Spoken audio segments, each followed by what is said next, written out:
We created such company in Bangladesh and encouraging others to create such companies. One company drew a lot more attention than others. That's a company that we jointly did in Bangladesh with Danone. Danone is the company which produces the yogurt or the milk products or the water, Evian water. So we had a joint company with them. We proposed to them, why don't we create a Grameen Danone company in Bangladesh? And our idea of creating this company is to produce yogurt, but for a very special purpose. There are lots of malnourished children in Bangladesh because of poverty, because of lack of ability of the parents to feed the children well. So the children grow up extremely malnourished. And as the child grows up malnourished, it becomes, he or she becomes a target for all other diseases as she grows up. So idea that we have, why don't we produce yogurt, Danone yogurt, as tasty as it is, and then put all the micronutrients which is missing in those children into the yogurt.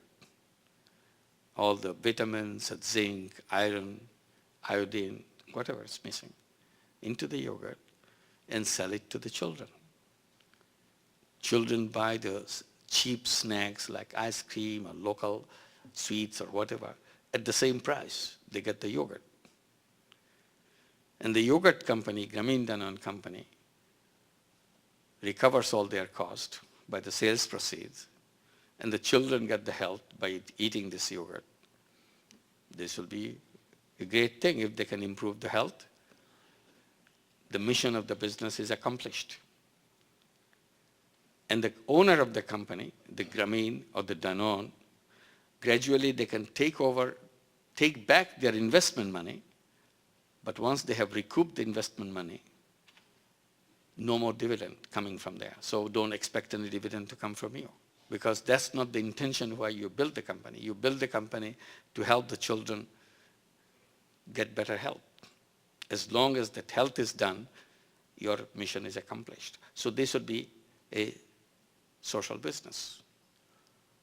And another one, we recently signed an agreement with Intel Corporation, the information technology chip producer. The chairman of Intel visited us in Bangladesh, and we discussed that, and out of that discussion, this idea of creating an Intel Grameen company as a social business to bring information technology to the poorest people in a way they can change their own life, redesign the whole gadgets and the ways of handling it and bringing information on healthcare and education and everything that is possible to the children and to the families of poor people and help them change their own life. And there, Intel doesn't get any out of it. Grameen doesn't get any dividend out of it, but it brings the information technology to the poorest people and runs as a business, earns enough to pay for all the expenses they incur.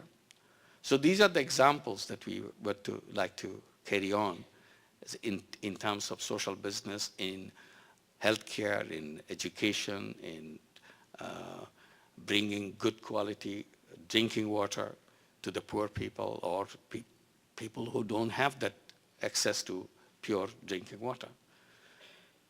So we need to address these issues as a separate improvement into the overall structure of the economy that we have in our thinking process, the way we do that.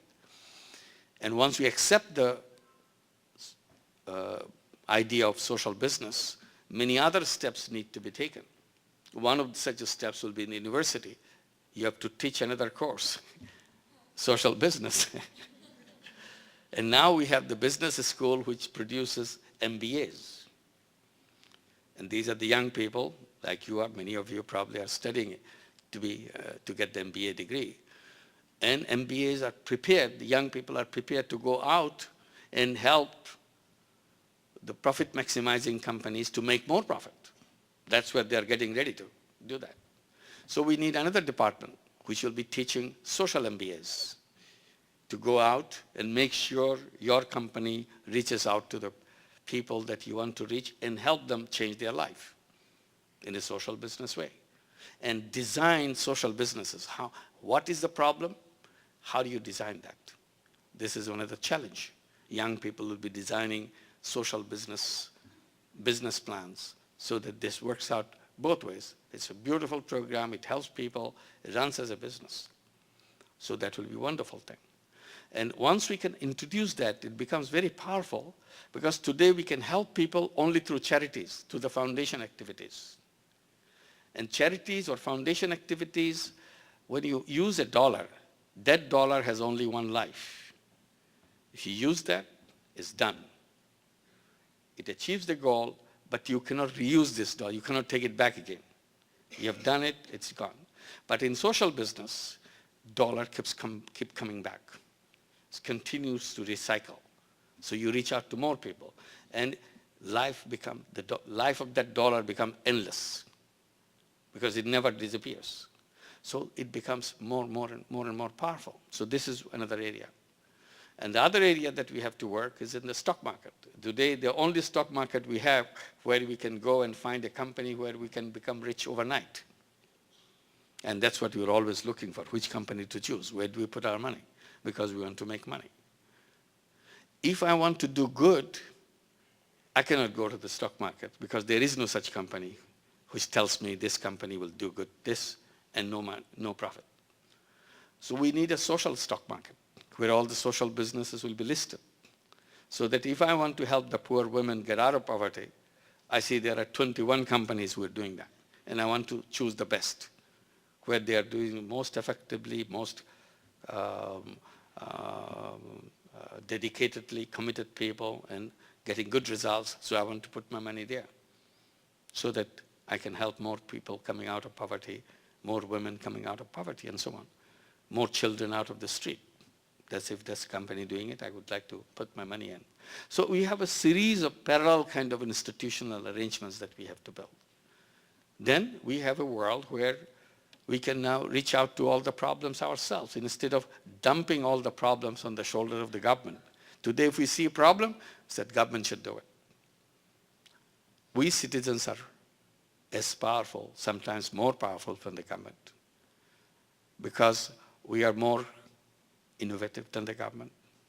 We are quick in action.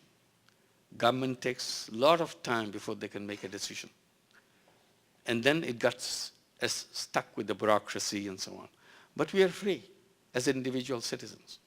We can build out things and address maybe a little corner of the world, maybe a little corner of our country, but we have demonstrated it. Once we have demonstrated it, then it can be replicated by anybody. It becomes very powerful. Like we replicate microcredit, for example. Now that microcredit idea has spread all over the world. And some countries, people invite us to help them set up microcredit program because they have lots of questions, lot of worries whether it will work in their country or not. And we tell them, why don't you give us a challenge? We come and set it up for you. And we are calling that build, operate, transfer, or build, operate, and own kind of contract. You give us the contract, we come and do it for you. And many countries have invited us, and we are doing that. We have done it in Myanmar. We have done it in Kosovo. We are doing it in Turkey, in Zambia, in Tanzania, in Costa Rica, in Guatemala, in India, so in China. So there's a lot of countries where we are invited to do this. And now recently we invited ourselves, nobody invited us as such, to do it in Queens, in New York. So same way we build, operate, and build up a Grameen program within USA, right here in New York City, in Queens. We're starting out with the Queens.